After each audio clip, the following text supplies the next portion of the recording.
Salam sejahtera Malaysia, denyut nadi suara rakyat bergema di channel ini. Menjelang pilihan raya DUN Air Kuning, nampaknya Perikatan Nasional tidak lagi dapat menyembunyikan masalah yang sedang berlaku di dalam Perikatan Nasional. Terbaru ini, Ahli Dewan Undangan Negeri Adun Sungai Manik sendiri mengakui satu perkara yang sangat mengejutkan politik Malaysia, terutama di Perak sekarang, dalam Perikatan Nasional bersatu. Bersatu. Muhyiddin Yassin mana? Muhyiddin Yassin mana? Hamzah Zainuddin mana? Kenapa tidak dapat selesaikan persoalan ini, masalah ini dengan baik? Sehingga sekarang orang dah jadi, benda ni dah jadi tunggangan untuk menjadi senjata melawan di dalam kempen pilihan raya.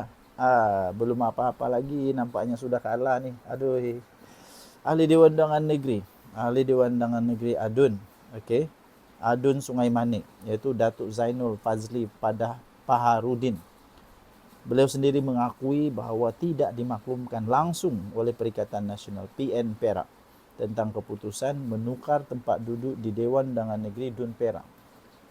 Kenapa dia tidak diberitahu? Ada masalah ke dalam bersatu ni sekarang? Ada masalah besar ke dalam bersatu Perak sekarang ini? Tukar-tukar kerusi ni bukan satu perkara yang kecil, tuan-tuan dan puan-puan. Kalau anda faham politik di dalam Dewan Undangan Negeri atau di dalam Dewan Rakyat, tukar kerusi ini bukan satu perkara kecil.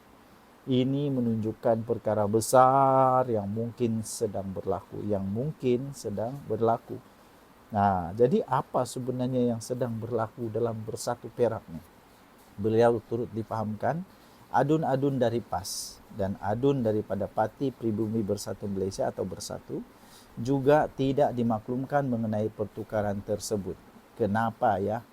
Menurutnya penjelasan terhadap surat yang dihantar kepada Speaker Dewan pada tarikh 16 April 2025 itu perlu dibuat oleh pengerusi PN Perak Datuk Seri Ahmad Faizal Azumu Peja, kerana ia menimbulkan tanda tanya kepada semua pihak. Dia kata bila timbul benda ni sebenarnya dia iaitu Ahmad Faizal Azumu atau Peja yang perlu ambil tanggungjawab untuk menjelaskan keadaan itu. Bukan saya yang kena jernihkan keadaan. Kalau isu kekananan, saya jawatan kuasa Majlis Pimpinan Tertinggi Bersatu Malaysia. Dia kata, wow, ini bukan calang-calang punya jawatan ini. Jadi dia kata, inilah pendedahan dia. Dia kata, saya cuma jadi mangsa untuk dipindahkan kerusi. Saya difahamkan PAS pun tak tahu tentang surat itu. Adun-adun Bersatu pun tak tahu, katanya kepada Sinar Harian pada Ahad. Zainul Fazli berkata, sebagai wakil rakyat di bawah PN, beliau tetap akur jika keputusan itu memang diputuskan oleh jawatan kuasa PN Perak. Menurutnya, ia seperti mana pelantikan Ahmad Faisal sebagai pengerusi Bersatu Perak yang tidak dibantah Ketua-Ketua Bersatu bahagian di negeri ini. Sebagai seorang ahli parti, saya akur dengan arahan dan ikrar taat setia saya dengan keputusan parti. Sekiranya ia adalah ketetapan pemimpin tertinggi Bersatu maupun Perikatan Nasional, katanya. Sinar Harian pada Ahad telah melaporkan Ahmad Faisal mengakui menghantar sepucuk surat kepada pejabat Speaker DUN Perak bagi permohonan mengubah susun atur tempat duduk blok pembangkang. Beliau berkata ia adalah prosedur biasa dan pernah berlaku, misalnya ketika pilihan raya kecil PRK Kemaman sebelum ini, pihaknya mengutus surat kepada Speaker Dewan Rakyat untuk meletakkan Datuk Seri Ahmad Samsuri Mokhtar lebih kanan daripada Ahli Parlimen Putrajaya, Datuk Dr. Muhammad Razi Majidin. Jelas Ahmad Faisal memandangkan Zainul Fazli meletak jawatan sebagai Setiausaha Bersatu Perak diganti dengan Adun Cangkat Jong Naziruddin Mohamed Bandi. Perubahan tempat duduk mesti dibuat atas dasar hierarki, dia kata. Okey, so begitulah penjelasannya. Tetapi memang persoalan tetap ada apa yang sedang berlaku dalam Perikatan Nasional Perak. Bagi anda yang tahu atau ada teori, anda boleh komen di komen. Kita jumpa lagi, selamat petang. Bye-bye. Salam sejahtera Malaysia. Denyut nadi suara rakyat bergema di channel ini. Saya ingin berkongsi satu artikel berkenaan dengan Hadi Awang, berkenaan dengan pentakzub Hadi Awang. Persoalannya, ada apa dengan Hadi Awang? Ada apa dengan Hadi Awang? Kenapa ramai sangat yang takzub sangat dengan Hadi Awang ini? Yang selalu dia boleh, orang lain tak boleh. Orang lain buat salah, dia buat tak salah. Waktu dia jadi kerajaan, dia kata itu salah. Bila orang lain jadi kerajaan, itu betul. Macam begitulah. Macam begitulah. Semua yang orang lain buat salah, dia buat tak salah. Siap bagi dalil lagi. Jadi saya pun hairan kenapa orang takzub sangat dengan Hadi Awang. Okay? Jadi ada satu artikel ni, tajuk dia, janganlah kita jadi pentakzub Hadi Awang daripada Harapan Daily. Membuat kenyataan bahawa Nabi Muhammad SAW mendahulukan kemenangan politik berbanding melaksanakan umrah atau haji adalah dakwaan yang mengelirukan.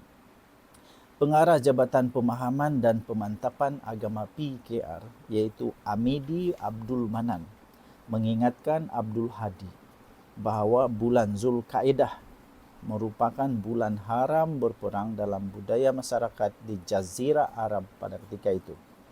Atas pertimbangan tersebut, Rasulullah SAW memberikan mesej yang jelas kepada para pengintip Quraisy Mekah bahawa tujuan baginda ke Mekah bukan hendak berperang tetapi menunaikan ibadah umrah atau ziarah Baitullah.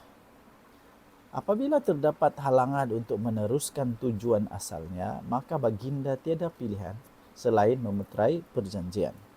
Sebab itu baginda berikhram di Bir Ali. Orang yang berikhram dilarang berperang, apatah lagi dalam bulan haram. Itulah ketulusan niat dan tujuan Nabi keluar dari Madinah, jelas dan ikhlas tanpa sebarang perkiraan politik. Jika diteruskan niat asal, maka pertempuran akan berlaku, maka baginda akan dituduh menggunakan agama, iaitu berikhram untuk berperang, jelasnya.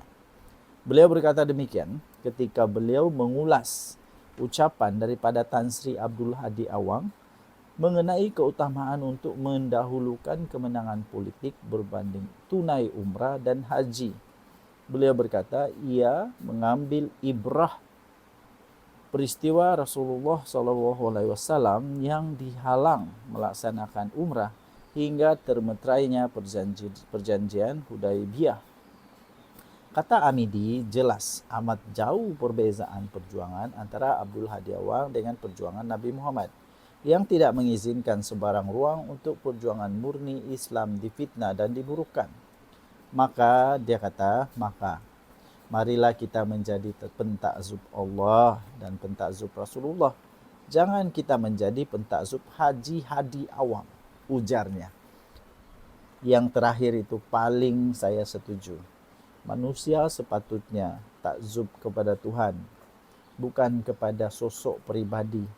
Hebat manapun dia, ulama kah, dia tuan haji kah, ustaz kah, pedri kah, father kah, pastor kah, apakah, itu bukan untuk ditakzub. Yang patut ditakzub adalah Tuhan sahaja.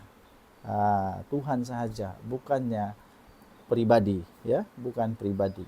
Jadi dia kata, maka marilah kita menjadi pentakzub Allah dan pentakzub Rasulullah, dia katalah. Jadi jangan kita menjadi pentakzub Haji Hadi. Jadi apapun agama anda, jangan takzub kepada orang. Takzublah kepada Tuhan yang telah menciptakan. Bagi yang Islam, lakukan seperti Islam. Bagi yang Kristian, lakukan iman anda seperti Kristian. Itu baru betul. Itu baru betul. Okey, Denyut Nadi, Suara Rakyat bergema di channel ini. Tinggalkan komen anda. Kita jumpa lagi. Bye-bye.